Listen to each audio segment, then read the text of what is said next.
नमस्कार। आज हम पढ़ेंगे क्लॉज़ के बारे में। इसके बारे में जानेंगे, इसकी टाइप्स के बारे में पढ़ेंगे आज हम। तो पहले हम जानते हैं क्लॉज़ किसे कहते हैं। तो clause is a part of the sentence which has a subject and a verb of its own. इसका मतलब ये है कि क्लॉज़ की खुद का एक सब्जेक्ट होता है और एक खुद की वर्ब होती है, लेकिन ये सेंटेंस का पार्ट होता है। ये पूरा सेंटेंस नहीं होता है, सेंटेंस का पार्ट होता है। क्लॉज़ की 2 टाइप्स होती हैं, 2 प्रकार का होता है। एक डिपेंडेंट क्लॉज़ होता है, एक इंडिपेंडेंट क्लॉज़ होता है। ठीक है जी? चलिए एग्ज़ाम्पल के साथ समझते हैं। You can succeed if you work hard. ठीक है? यू कैन सक्सीड ये एक क्लॉज़ है। इफ़ यू वर्क हार्ड ये दूसरा क्लॉज़ है। इफ़ एक कंजंक्शन का काम कर रही है, मतलब कंजंक्शन ही है जो 2 क्लॉज़ेस को आपस के अंदर जोड़ करके एक सेंटेंस बना रही है। तुम कामयाब हो सकते हो अगर तुम वर्क हार्ड करो। ये पूरा सेंटेंस है और ये 2 क्लॉज़ेस के साथ बना हुआ है। You can succeed if you work hard. You can succeed एक इंडिपेंडेंट क्लॉज़ है। ठीक है जी? लेकिन इफ़ यू वर्क हार्ड ये एक डिपेंडेंट क्लॉज़ है इंडिपेंडेंट क्लॉज़ के ऊपर। क्योंकि अगर हम यू कैन सक्सीड को निकाल दें तो रह जाएगा इफ़ यू वर्क हार्ड। ये अकेला clause if you work hard ये पूरा मीनिंग हमें नहीं बता रहा है। एक डाउट, एक शंका पैदा कर रहा है कि क्या मतलब इफ़ यू वर्क हार्ड अगर तुम वर्क हार्ड करोगे तो क्या होगा? ये सेंटेंस को पूरा नहीं कर पा रहा है। ये अपने मीनिंग के लिए दूसरे क्लॉज़ के ऊपर डिपेंडेंट है। वो है यू कैन सक्सीड। अगर तुम वर्क हार्ड करोगे यू कैन सक्सीड तुम कामयाब हो सकते हो। ठीक है? ये पूरा सेंटेंस है जो एक इंडिपेंडेंट प्लस एक डिपेंडेंट क्लॉज के साथ मिल करके बना हुआ है। ठीक है? एक और सेंटेंस लेते हैं। I know that mister Prabhakar is a good teacher. ठीक है जी? तो इसमें जो इंडिपेंडेंट क्लॉज है, ठीक है, वो है कि आई नो, ठीक है, कि मैं जानता हूँ, लेकिन क्या जानता हूँ ये डिफाइन नहीं कर रहा है। ये डिफाइन कर रहा है अगला क्लॉज कि mister Prabhakar is a good teacher. ठीक है जी?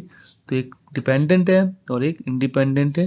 तो आई नो एक डिपेंडेंट क्लॉज है और दैट उसके साथ कंजंक्शन मतलब जोड़ कर रहा है दूसरे क्लॉज को, जो एक इंडिपेंडेंट क्लॉज है।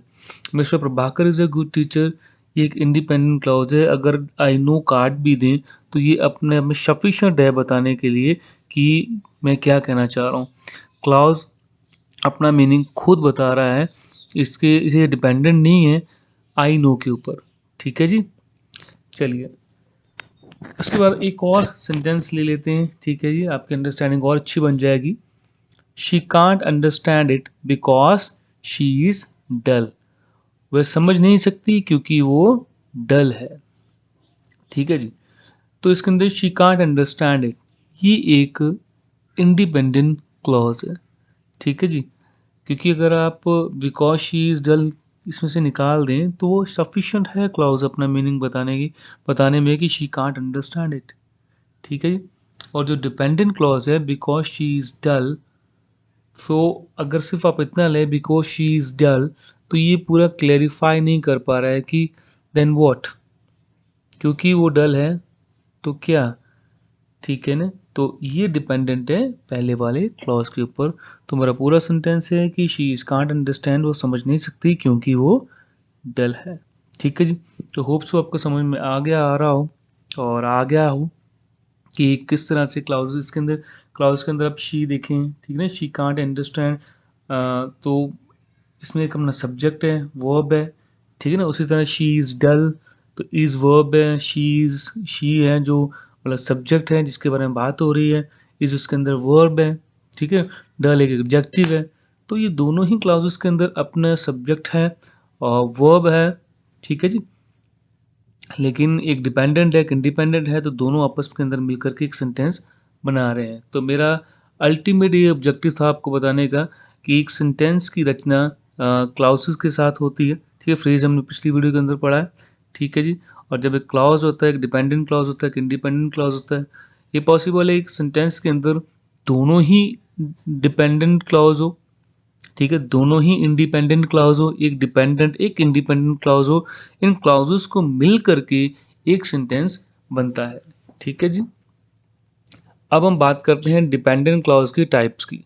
एक नाउन क्लॉज होता है, एक एडजेक्टिव क्लॉज होता है और एक एडवर्ब क्लॉज होता है। तो अब हम नाउन क्लॉज की बात करते हैं। It act as a noun in the subject, ठीक है, जो नाउन क्लॉज है वो एक नाउन की तरह एक्ट करता है, ठीक है नी। तो नाउन एक नाम है जो जिसके बारे में बात चल रही हो, जैसे हम किसी के बारे में बात करनी हो तो वो उसे रिप्रेजेंट करता है, ठीक है ना। चलिए एग्जाम्पल के साथ आप इससे ज़्यादा बेहतर समझेंगे। एक नाउन को फाइंड करने के लिए आपने सिर्फ ये करना है कि जो वर्ब है, जो मेन वर्ब है, उसे क्वेश्चन करना है व्हाट। अगर आप व्हाट का क्वेश्चन मेन वर्ब को करते हैं, जो उसका आंसर आएगा वो एक नाउन क्लॉज होता है, ठीक है जी। I hope that you will recover soon, ठीक है जी, I hope that you will recover soon. तो अगर आप इसकी जो वर्ब है होप, इसे आप क्वेश्चन करेंगे कि आई होप व्हाट, ठीक है ना, जो उसका आंसर आएगा कि यू विल रिकवर सून, ये एक क्लॉज, एक नाउन क्लॉज है, ठीक है जी। एक और एग्जांपल लेते हैं। She is happy to know that she has stood first, ठीक है जी। तो अगर आप इससे क्वेश्चन करेंगे कि she is happy to know what, that is she stood first. तो ये उसका जवाब हो गया, तो ये एक नाउन क्लॉज हो गया। आगे what she said is true, पूरा वाक्य है कि व्हाट शी सेड, जो उसने कहा, इज ट्रू, ये सही है, ठीक है। तो व्हाट शी सेड एक नाउन क्लॉज हो गया, इसके अंदर मेन वर्ब इज है, इस सेंटेंस के अंदर मेन वर्ब इज है, इज ट्रू।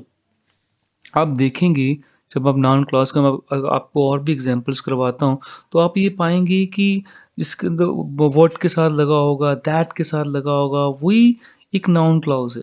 अब ये देखिए, what can't be cured must be endure, जो क्योर नहीं हो सकता, ठीक है ना, जो मतलब ठीक नहीं हो सकता, कोई डिजीजेज, क्योर का मतलब होता है जिसका उपचार ना हो सके, ठीक है ना, जिस चीज़ का उपचार नहीं हो सकता उसे इंडोर का मतलब सहना, सहना पड़ता है।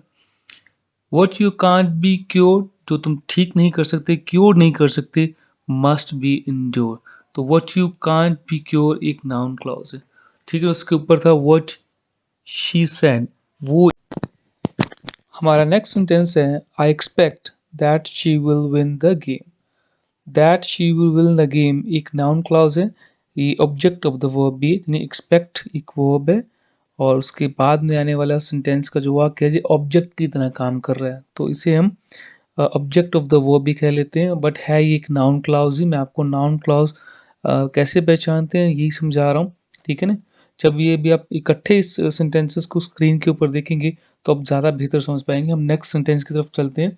आई want to know whether he will stay, listen to what the teacher says. तो पहले वाले सेंटेंस में वेयर शी विल स्टे ये वाला एक नाउन क्लॉज है और व्हाट द टीचर सेज ये वाला इस वाले सेंटेंस का नाउन क्लॉज है। I object to what she said, यहाँ पे ऑब्जेक्ट मतलब है कि किसी का विरोध करना, ठीक है जी, कि मैंने उस चीज़ का विरोध किया जो चीज़ उसने कही, ठीक है ना, कि उसका समर्थन ना करना, विरोध करना। I object to what he said, तो ये जो व्हाट ही सेड है ये एक नाउन क्लॉज है। This is what he says, तो व्हाट ही सेज ये भी एक नाउन क्लॉज है। It seems that India will win the match, that India will win the match ये एक नाउन क्लॉज है।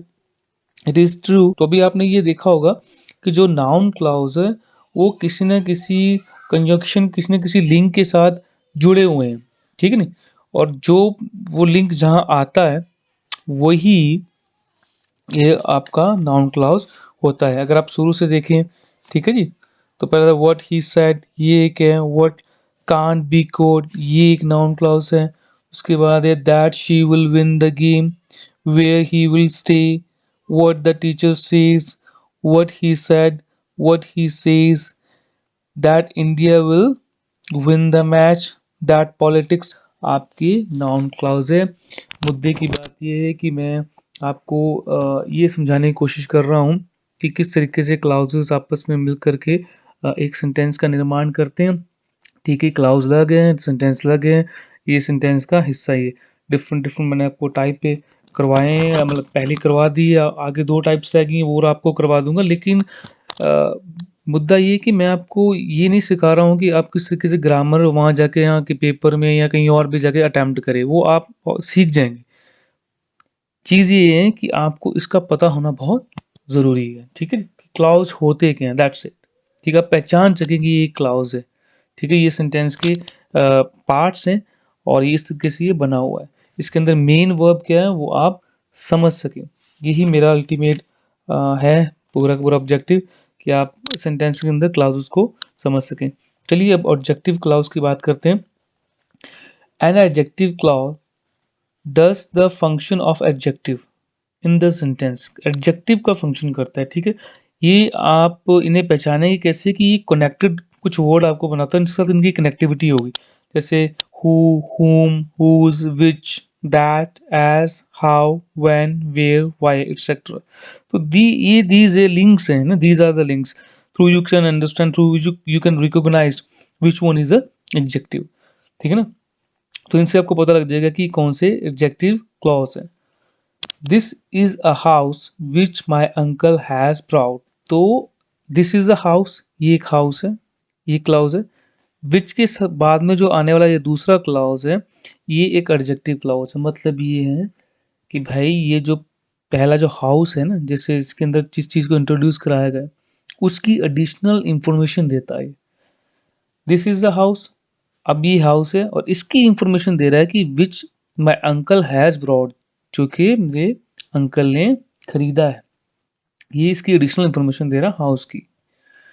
This is a boy whose father is an IAS officer. बात हो रही है लड़के की, ये क्लाउज के अंदर की, ये boy whose father is an IAS officer, ये उस बॉय की एक एडिशनल इंफॉर्मेशन दे रहा है। ठीक है ना, एक तरह की विशेषता बता रहा है कि ये मेरे अंकल ने इसे हाउस बोरो किया था। और दूसरे में जैसे ये कह रहा है कि ये इसके फादर एक IAS ऑफिसर है, उसी लड़की की एडिशनल इंफॉर्मेशन दे रहा है। Do you know the time when the train comes. ठीक है, क्या तुम जानते हो कि कब ट्रेन आएगी। तो व्हेन द ट्रेन कम्स ये एक एडजेक्टिव क्लाउज है। अभी मैंने आपको ऊपर बताया हुआ है कि ये क्लाउजेस अटैच होंगे, लिंक्ड होंगे, विच से, हुम से, व्हेन से, दैट से, हाउ से। ठीक है ना, वेयर से ऊपर लिखे हुए हैं, इनसे ये अटैच होते हैं और आपको पता लग जाए कि ये एक एडजेक्टिव क्लाउज है और ये एक इंफॉर्मेशन देते हैं जो पहले चीज पहले क्लाउज के अंदर इंट्रोड्यूस की होती है। ठीक है ना, I like such a student as और intelligent, as are intelligent एक एडजेक्टिव है, इंटेलिजेंट अपने आप में एक विशेषता है, तो ये तो साफ साफ ही जाहिर है। God helps those who helps themselves। ईश्वर उनकी मदद करते हैं जो अपनी मदद खुद करते हैं। हु है, हु के बाद हेल्प हिमसेल्फ है, तो ये एक एडजेक्टिव। ठीक है जी, एडजेक्टिव क्लॉज है। और आगे हम बात करें, the person who is in white dress is a doctor. बात किसकी है कि पर्सन इज अ डॉक्टर, कि जो आदमी है वो एक डॉक्टर है। ठीक है, लेकिन इसके अंदर एक एडजेक्टिव क्लाउज भी डाला हुआ है। Whose whose is a white, who is in a white shirt, sorry, who is in a white shirt, ये एक एडिशनल इंफॉर्मेशन दी है, who is in a white shirt. ठीक है, या वाइट ड्रेस या वट एवर, वाइट शर्ट में भूल गया हूँ, वाइट ड्रेस सॉरी जो कहना था। तो ये एक एडिशनल इंफॉर्मेशन दी जा रही है। मेन बात ये है कि वो पर्सन एक डॉक्टर है। ठीक है, अब उसे स्पेसिफिक किया जा रहा है बाय सेइंग दैट कि who is in a white dress, जो वाइट ड्रेस के अंदर है वो एक डॉक्टर है। ठीक है जी, होप सो कि ये आपको इतना समझ में आया हो।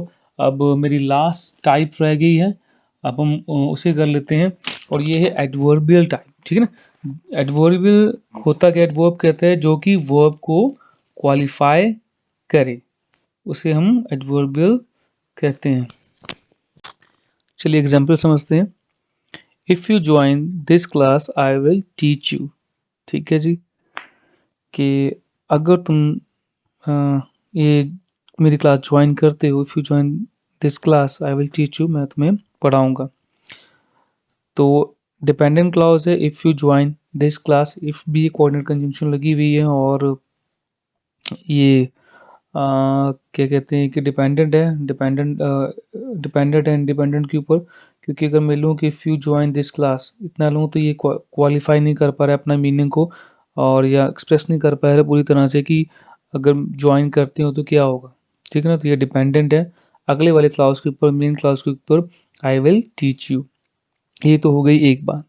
दूसरी बात, जो मेन क्लाउज के अंदर टीच है ना, ये जो डिपेंडेंट क्लाउज है if you join this class, ये टीच को क्वालिफाई कर रहा है कि मैं पढ़ाऊंगा कब, जब तुम ये क्लास ज्वाइन करोगे। ठीक है ना, तो जो मेन क्लाउज के अंदर आया हुआ टीच वर्ब है उसे क्वालिफाई कर रहा है डिपेंडेंट क्लाउज। ठीक है ना, होप सो कि ये आपको समझ में आया हो और मैं समझाने में आपको सक्षम रहा हूँ कि क्लाउज क्या होता है। बेसिकली मेरा जो ऑब्जेक्टिव ही था कि मैं आपको ये समझा सकूँ कि क्लाउज किसे कहते हैं, आप क्लाउज को पहचानेंगे कैसे, उसे अंडरस्टैंड कैसे करेंगे। और अगर ये वीडियो आपके लिए हेल्पफुल रही हो तो आप इस वीडियो को लाइक करें ताकि और भी लोगों के अंदर फैले, इसे शेयर करें अपने दोस्तों के साथ, अपने छोटे बड़ों के साथ, जिसमें भी आपको लगता है कि इस चीज़ की हेल्प है और मैं हेल्प कर पाऊँ, तो आप इसे शेयर ज़रूर करें, लाइक करें, उस चैनल को सब्सक्राइब करें और वृक्ष लगाएं, पर्यावरण को बचाएं। धन्यवाद।